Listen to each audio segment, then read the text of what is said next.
आपकी सोच ही आपकी सच्चाई बन जाती है। अगर आप विश्वास करें कि आप सफल हो सकते हैं, तो आपकी अवचेतन शक्ति रास्ता बना ही देगी। क्या हो अगर आपके अंदर पहले से ही ऐसी शक्ति मौजूद हो जो आपकी सेहत, सफलता और खुशियों को गहराई से प्रभावित करती है और आप उसे रोज इस्तेमाल कर रहे हों, चाहे आपको पता हो या न हो। अगर आप जानना चाहते हैं कि कैसे आपका अवचेतन मन, सबकॉन्शियस माइंड, आपकी जिंदगी की सबसे बड़ी शक्ति है, तो इस वीडियो को पूरा सुनें। और अगर आप ऐसी और जीवन बदलने वाली ऑडियो बुक सुनना चाहते हैं, तो अभी चैनल को सब्सक्राइब करें और बेल आइकन जरूर दबाएं। The power of your subconscious mind एक ऐसी किताब है जो इस सरल लेकिन गहरे विचार पर आधारित है। आप वही बनते हैं जो आप बार बार अपने मन में सोचते हैं। हमारा मन दो हिस्सों में बंटा होता है, चेतन कॉन्शियस माइंड और अवचेतन सबकॉन्शियस माइंड। चेतन मन वह है जिससे हम सोचते हैं, निर्णय लेते हैं और रोजमर्रा के फैसले करते हैं। लेकिन असली ताकत हमारे अवचेतन मन में होती है, जो हर आदेश, हर भावना और हर विश्वास को चुपचाप स्वीकार कर लेता है और फिर उसी के अनुसार हमारे जीवन की दिशा तय करता है। जोसेफ मर्फी हमें बताते हैं कि अवचेतन मन कंप्यूटर की तरह है। वह करता है जो आप उसे निर्देश देते हैं। फर्क सिर्फ इतना है कि इसमें भावनाओं और विश्वासों की भाषा चलती है, तर्क की नहीं। इसका मतलब यह है कि अगर आप बार बार यह सोचते हैं कि मैं असफल हूं, तो आपका अवचेतन मन उस बात को सच मान लेता है और वैसे ही परिणाम आपकी जिंदगी में लाता है। लेकिन अगर आप सोचते हैं कि मैं सफल हूं, मैं योग्य हूं और उस सोच को गहराई से महसूस करते हैं, तो आपका अवचेतन मन भी उसी दिशा में काम करना शुरू कर देता है। यह किताब हमें सिखाती है कि हम अपने अवचेतन को कैसे रीप्रोग्राम कर सकते हैं, पॉजिटिव थॉट्स, इमेजिनेशन, विश्वास और रिपीटेशन के जरिए। इसका सबसे बड़ा उदाहरण है क्रिएटिव विजुअलाइजेशन। जब आप बार बार अपने मन में किसी लक्ष्य को विजुअलाइज करते हैं, जैसे कि आपने वो जॉब पा ली या वो सपना पूरा कर लिया, तो आपका अवचेतन मन उस छवि को पकड़ता है और वास्तविकता में उसे लाने के रास्ते ढूंढने लगता है। यही कारण है कि दुनिया के लगभग हर महान इंसान ने विजुअलाइजेशन की ताकत को माना है, चाहे वो एथलीट हो, एक्टर हो, बिजनेस लीडर हो या साइंटिस्ट। अब सवाल उठता है, अवचेतन मन तक पहुंचा कैसे जाए? मर्फी के अनुसार जब हम जागृत चेतना से थोड़े शांत हो जाते हैं, जैसे सोने से पहले या ध्यान की अवस्था में, तब हमारे अवचेतन मन के दरवाजे सबसे खुले होते हैं। ऐसे समय में अगर आप अपने लक्ष्यों को दोहराते हैं, अपने सपनों को महसूस करते हैं और अच्छे विचारों को बार बार बोलते हैं, तो वे गहराई से आपके अवचेतन में प्रवेश कर जाते हैं। उदाहरण के लिए, अगर आप हर रात सोने से पहले अपने आप से यह कहें, हर दिन मैं बेहतर हो रहा हूं, मेरी सफलता निश्चित है, और उस विचार को पूरी भावना के साथ महसूस करें, तो आपका अवचेतन मन उस दिशा में आपकी मदद करना शुरू कर देगा। यह किताब हमें यह भी सिखाती है कि अवचेतन मन बीमारियों को भी प्रभावित करता है। अगर आप हर समय नकारात्मकता, चिंता और डर से घिरे रहते हैं, तो आपका शरीर भी बीमार रहने लगता है। लेकिन अगर आप पॉजिटिव विचारों, क्षमा और प्रेम से भरे विचार अपने अंदर दोहराते हैं, तो चमत्कारी रूप से आपकी सेहत भी सुधरने लगती है। एक और जरूरी बात, अवचेतन मन फर्क नहीं कर सकता कि क्या सच है और क्या कल्पना। जो भी विचार या छवि आप बार बार उसे भेजते हैं, वह उसे सच्चाई मान लेता है। इसीलिए डर और नकारात्मक सोच इतनी खतरनाक होती है, क्योंकि वह झूठ होने के बावजूद हमारे अवचेतन मन को सच लगती है और वह उसके अनुसार काम करने लगता है। तो समाधान क्या है? अपने विचारों पर ध्यान दें। जो सोचें वही बोले, और जो बोले वही महसूस करें, और जो महसूस करें वही आप बनेंगे। यह किताब कहती है कि आप अपने अवचेतन मन को एक वफादार सेवक की तरह देखें। आप जैसा कहेंगे वैसा ही वह करेगा, बिना सवाल पूछे। आपका हर एफर्मेशन, हर विजुअलाइजेशन, हर भावना वो एक बीज की तरह आपके अवचेतन में बोई जाती है, और कुछ समय बाद वह बीज फल भी देता है। आपका जीवन आज कैसा है, इसका सीधा संबंध इस बात से है कि आपने अपने अवचेतन मन में अब तक क्या क्या भरा है। अगर आप इसे बदलना चाहते हैं तो आज से ही नई सोच बोना शुरू कीजिए। तो अब समय है पुराने डर, सीमित सोच और नकारात्मक भावनाओं को छोड़ने का और अपनाने का नया विश्वास, आत्मविश्वास और वह कल्पना जो आपको उस इंसान की ओर ले जाए जो आप बनना चाहते हैं। अवचेतन मन सिर्फ एक शक्ति नहीं, यह आपकी नियति है। हम सबकी जिंदगी में ऐसे पल आते हैं जब हम खुद को असहाय महसूस करते हैं, जब हम सोचते हैं कि हमारे पास रास्ता नहीं बचा, कोई समाधान नहीं दिखता। ऐसे समय में हमारा अवचेतन मन ही वो रास्ता निकाल सकता है जो चेतन मन कभी सोच भी नहीं पाता। जोसेफ मर्फी बताते हैं कि समस्या का समाधान पहले से ही हमारे अंदर होता है, बस हमें उस समाधान को अवचेतन मन से जुड़कर जगाना होता है। मान लीजिए आपके जीवन में एक आर्थिक समस्या चल रही है। आप बार बार यही सोचते हैं कि पैसे की कमी है, चीजें बिगड़ रही हैं, कुछ नहीं हो पा रहा। तो इन विचारों को जब आप बार बार सोचते हैं, बोलते हैं और महसूस करते हैं, तो अवचेतन मन उन विचारों को सच मानकर आपके लिए और वैसी ही स्थितियां पैदा करता है। लेकिन अगर आप धीरे धीरे यह सोचना शुरू करें कि मेरे पास समृद्धि की शक्ति है, मेरा अवचेतन मुझे समृद्धि की ओर ले जा रहा है, और आप उस भावना को सचमुच महसूस करें, तो बहुत जल्द ही आपका अवचेतन उस नए आदेश के अनुसार परिस्थितियों को बदलने लगेगा। अवचेतन मन तर्क नहीं करता, वो सिर्फ भावनाओं को समझता है, कल्पनाओं को पकड़ता है और बार बार दोहराए गए विचारों को सच्चाई मान लेता है। इसीलिए लेखक हमें ये सीख देते हैं कि जब भी हम किसी समस्या का समाधान चाहते हैं तो सबसे पहले उस समाधान की कल्पना करनी होगी। आपको अपने अवचेतन को वो चित्र देना होगा जो आप देखना चाहते हैं। अगर आप स्वस्थ होना चाहते हैं तो बीमार होने की चिंता मत कीजिए। इसके बजाय खुद को एक स्वस्थ, ऊर्जावान व्यक्ति के रूप में देखिए। उस छवि को बार बार अपने मन में दोहराइए जैसे कि वो पहले से ही सच्चाई हो। मर्फी कहते हैं कि प्रार्थना, ध्यान और ध्यानपूर्वक सोचना ये सब अवचेतन से संवाद करने के तरीके हैं। खासकर जब आप नींद में जाने वाले होते हैं, उस समय आपका अवचेतन सबसे अधिक ग्रहणशील होता है। इस समय अगर आप गहरी शांति में जाकर अपने आप से कहते हैं, मुझे समाधान मिल गया है, मेरा अवचेतन सही रास्ता दिखा रहा है, तो ये विचार बहुत गहराई से आपके अंदर जाकर काम करना शुरू कर देते हैं।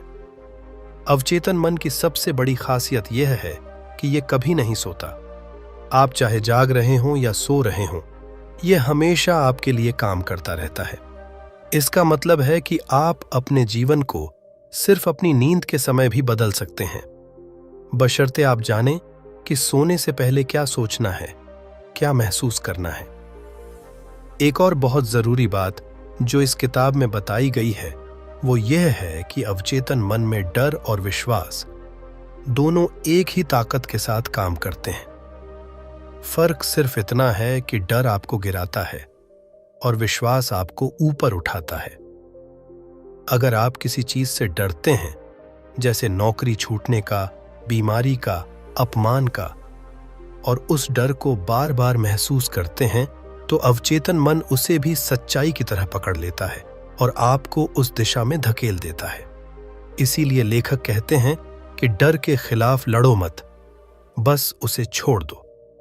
जितना आप किसी डर को लेकर सोचते हैं वह उतना ही मजबूत होता है, लेकिन जैसे ही आप उसे स्वीकार कर छोड़ देते हैं, अवचेतन मन उस डर को मिटा देता है यही बात विश्वास पर लागू होती है।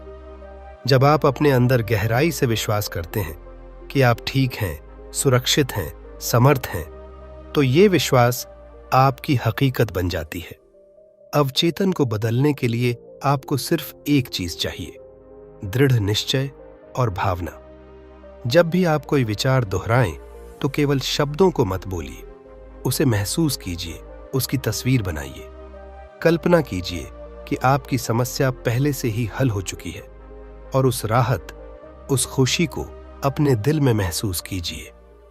जैसे जैसे आप इसे बार बार करेंगे, आपका अवचेतन आपकी वास्तविकता को उसी दिशा में बदलने लगेगा। एक और पहलू है क्षमा का, फॉरगिवनेस। अगर आप किसी को लेकर गुस्सा, नफरत या शिकायत अपने अंदर रखते हैं, तो वह भावना आपके अवचेतन में जहर की तरह जमा हो जाती है।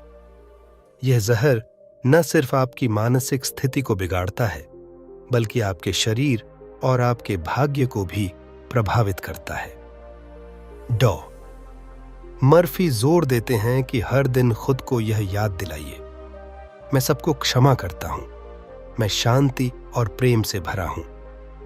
यह साधारण सा वाक्य जब आप सच्चे दिल से दोहराते हैं तो आपके अंदर से नकारात्मक ऊर्जा निकल जाती है और अवचेतन नई सकारात्मक शक्ति से भर जाता है। याद रखिए, जब आप किसी को क्षमा करते हैं तो आप उन्हें कोई उपकार नहीं करते, बल्कि अपने मन को मुक्त करते हैं। आपका अवचेतन मन आपकी भावना से संचालित होता है। अगर आप शांति, प्रेम और दया के भाव से अपने भीतर को भरते हैं, तो अवचेतन मन उसी भाव को आपके जीवन में वापस भेजता है, परिस्थितियों, संबंधों और अवसरों के रूप में।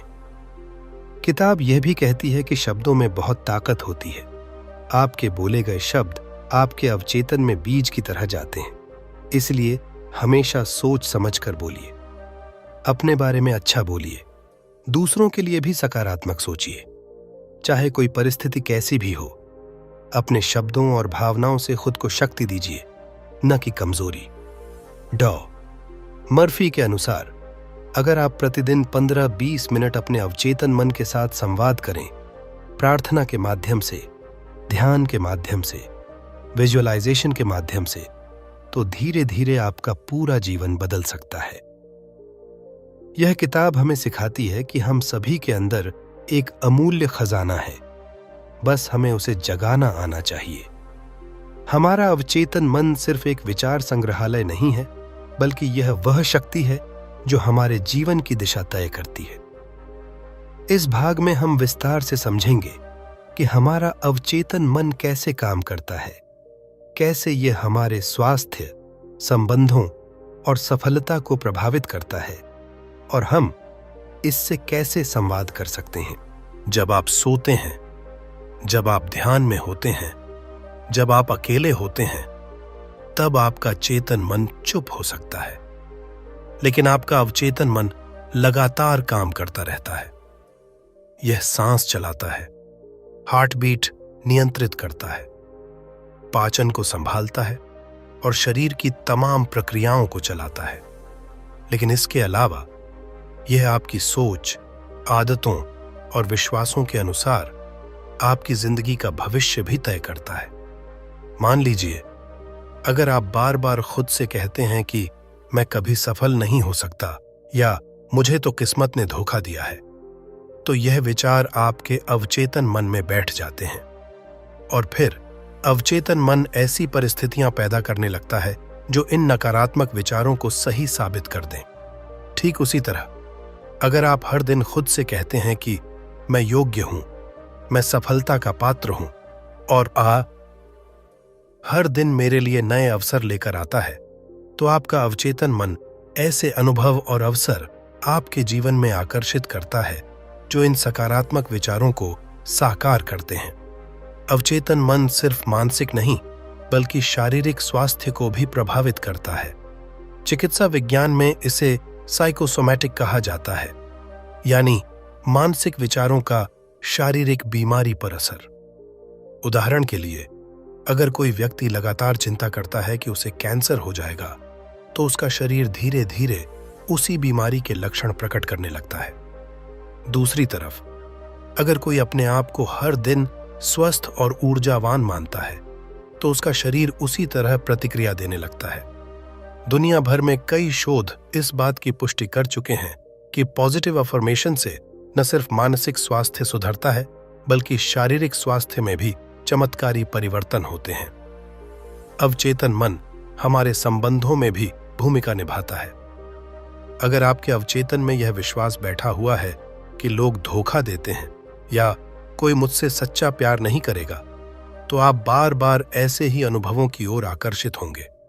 आपका अवचेतन मन आपको उन्हीं परिस्थितियों में डाल देगा जहां वही परिणाम निकलें जो आपके मन में पहले से थे। अगर आप संबंधों में सुधार चाहते हैं तो आपको अपने अवचेतन को नए विश्वास देने होंगे, जैसे कि मैं प्यार के योग्य हूं, मेरे जीवन में सच्चे और ईमानदार लोग आते हैं। अब सवाल उठता है कि इस शक्तिशाली अवचेतन मन से संवाद कैसे किया जाए। इसके लिए कुछ आसान और कारगर उपाय हैं। सोते समय विचार डालना। जब आप सोने जा रहे होते हैं उस समय आपका अवचेतन सबसे ज्यादा ग्रहणशील होता है, इसलिए इस समय सकारात्मक वाक्य दोहराएं, जैसे मैं आत्मविश्वासी हूं, मैं धन और अवसर को आकर्षित करता हूं। दृश्य कल्पना। अपने लक्ष्य को रोज कुछ मिनट बंद आंखों से देखने का अभ्यास करें, जैसे आप उसे पहले से प्राप्त कर चुके हैं। सकारात्मक विचारों को लिखना। अपने विचारों को लिखना अवचेतन में उन्हें बैठाने का सबसे असरदार तरीका है। हर दिन अपने लक्ष्य, आभार और सफलता को कागज पर लिखें। सकारात्मक भाषा का प्रयोग। अवचेतन नकारात्मक शब्दों को नहीं समझता। अगर आप कहते हैं मैं डरता नहीं हूं, तो अवचेतन सिर्फ डरता शब्द को पकड़ता है, इसलिए कहें मैं निडर हूं। दोहराव। हर दिन बार बार एक ही सकारात्मक विचार दोहराने से वह अवचेतन में गहराई तक बैठ जाता है। विश्वास और भावना। सिर्फ शब्दों से नहीं बल्कि पूरे विश्वास और भावना से कहे गए वाक्य ही असर करते हैं। जब आप विश्वास के साथ बोलते हैं तब अवचेतन उन्हें सच मानकर प्रतिक्रिया देता है। कई बार लोग कहते हैं कि वे सकारात्मक सोचते हैं लेकिन फिर भी परिणाम नहीं मिलते।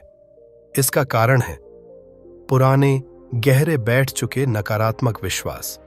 इन्हें बदलने में समय लगता है। इसका समाधान है लगातार अभ्यास, धैर्य और विश्वास। अगर आपने सालों से खुद को गलत बातें सिखाई हैं तो सही बातें सिखाने में थोड़ा समय लगना स्वाभाविक है। इसके अलावा डर, संदेह और बाहरी वातावरण की बातें आपके अवचेतन को प्रभावित करती हैं। इसलिए सतर्क रहना जरूरी है कि आप किसे सुन रहे हैं, क्या देख रहे हैं और किस पर विश्वास कर रहे हैं। आपका अवचेतन मन न केवल आपकी सोच और स्वास्थ्य को प्रभावित करता है बल्कि यह आपके धन, सफलता और सपनों को साकार करने की दिशा भी तय करता है। इस अंतिम भाग में हम विस्तार से जानेंगे कि कैसे हम अपने अवचेतन मन की मदद से समृद्धि, सफलता और आत्मसंतोष पा सकते हैं। जब हम धन की बात करते हैं तो अधिकतर लोग सिर्फ पैसे को याद करते हैं, लेकिन अवचेतन मन धन को सिर्फ पैसे तक सीमित नहीं मानता। यह उसे एक ऊर्जा, एक विश्वास और एक मानसिक स्थिति के रूप में पहचानता है।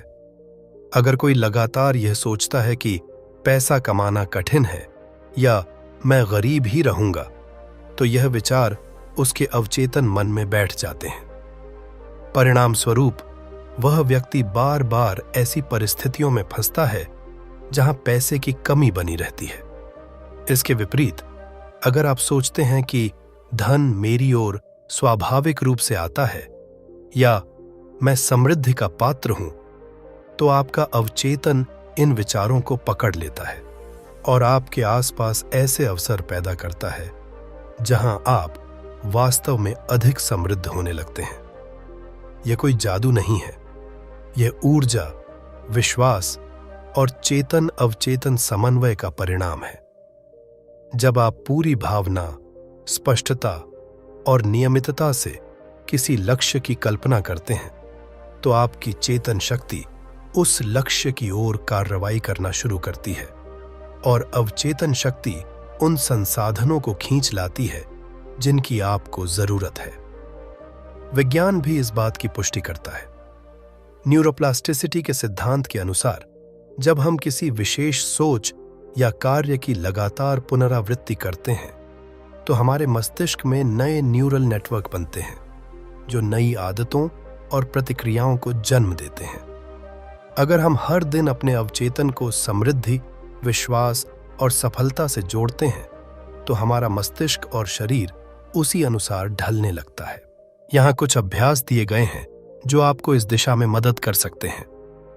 प्रतिदिन धन की पुष्टि करें, जैसे मैं आर्थिक रूप से स्वतंत्र हूं। धन मेरे जीवन में आसानी से और लगातार आता है। धन का आभार व्यक्त करें, चाहे थोड़ा ही क्यों ना हो। हर पैसे के लिए धन्यवाद कहें। यह आपके मन को धन की सकारात्मक ऊर्जा से जोड़ता है। समृद्धि की कल्पना करें। खुद को उस स्थिति में कल्पना करें जहां आप आर्थिक रूप से पूरी तरह संतुष्ट हैं। कौन से कपड़े पहन रहे हैं, कहां रह रहे हैं, क्या खा रहे हैं, सब कुछ साफ साफ सोचें। दूसरों की समृद्धि से प्रेरित हों, ईर्ष्या नहीं करें। जब आप दूसरों को सफल और समृद्ध होते देखते हैं तो सोचें, अगर वे कर सकते हैं तो मैं भी कर सकता हूं। अपने खर्चों पर डर नहीं, नियंत्रण रखें। डर अवचेतन में कमी का संदेश भेजता है। इसके बजाय समझदारी से खर्च करें और अपने आप से कहें, मैं पैसे का बुद्धिमानी से उपयोग करता हूं। अब बात करते हैं सफलता की। सफलता सिर्फ लक्ष्य को पाना नहीं है, यह एक मानसिक स्थिति है जिसमें आप खुद को संतुष्ट, उत्पादक और प्रेरित महसूस करते हैं। अवचेतन मन इस स्थिति को पैदा कर सकता है अगर आप खुद को पहले से सफल महसूस करने की आदत डालें। अगर आप खुद को बार बार असफल, पीछे रह गया या अयोग्य मानते हैं तो आपका अवचेतन उसी वास्तविकता को जन्म देता है। लेकिन अगर आप अपने हर छोटे प्रयास को भी सराहें, खुद से कहें कि मैं लगातार प्रगति कर रहा हूं, तो यह भावना आपके अवचेतन को सफलता से जोड़ देती है। याद रखें, अवचेतन मन के लिए कोई छोटा या बड़ा लक्ष्य नहीं होता। वह बस वही देता है जो आप उसे देते हैं। इसका एक और महत्वपूर्ण पहलू है क्षमा। अगर आपके मन में किसी के प्रति द्वेष, पछतावा या गुस्सा है तो यह नकारात्मक ऊर्जा आपके अवचेतन को जकड़ लेती है। इससे धन, स्वास्थ्य और सफलता के रास्ते बंद हो जाते हैं। इसलिए क्षमा करना सीखिए, खुद को और दूसरों को। जब आप मन से मुक्त होते हैं तभी आप वास्तव में आगे बढ़ पाते हैं। ध्यान और मौन भी अवचेतन को रीप्रोग्राम करने के महान उपाय हैं। जब आप हर दिन कुछ समय शांति में बैठते हैं, सांसों पर ध्यान देते हैं और अपने भीतर की बात सुनते हैं, तब आपका अवचेतन नए विचारों को स्वीकार करने लगता है। एक बात और, अवचेतन की शक्ति सिर्फ व्यक्तिगत लाभ के लिए नहीं बल्कि दूसरों की भलाई के लिए भी प्रयोग की जानी चाहिए। जब आप खुद को और दुनिया को एक साथ सफल और सुखी देखना शुरू करते हैं तो आपकी ऊर्जा और तेजी से काम करती है। यह भी ध्यान दें कि जो चीज आप दूसरों के लिए चाहते हैं वही पहले खुद के लिए चाहें। आप किसी को प्रेम नहीं दे सकते जब तक आपने खुद से प्रेम करना न सीखा हो। आप दूसरों को सफलता नहीं दे सकते जब तक आपने अपने भीतर सफलता की भावना को महसूस न किया हो। इसलिए अवचेतन की शक्ति को समझें, स्वीकार करें और उसका सम्मान करें। यह आपकी आत्मा की आवाज है जो सदा आपके पक्ष में काम कर रही है। आप जैसा सोचते हैं वैसा बनते हैं, आप जैसा मानते हैं वैसा पाते हैं। अगर अब तक आप अपनी जिंदगी को बाहरी परिस्थितियों का परिणाम मानते थे तो अब समय आ गया है खुद को अपनी नियति का निर्माता मानने का। आज से, अभी से अपने अवचेतन को नए विचार दीजिए, प्रेम, समृद्धि, विश्वास और सफलता के। हर दिन, हर पल खुद से कहिए, मैं शक्तिशाली हूं, मैं योग्य हूं और मेरी आत्मा महान उद्देश्य के लिए बनी है।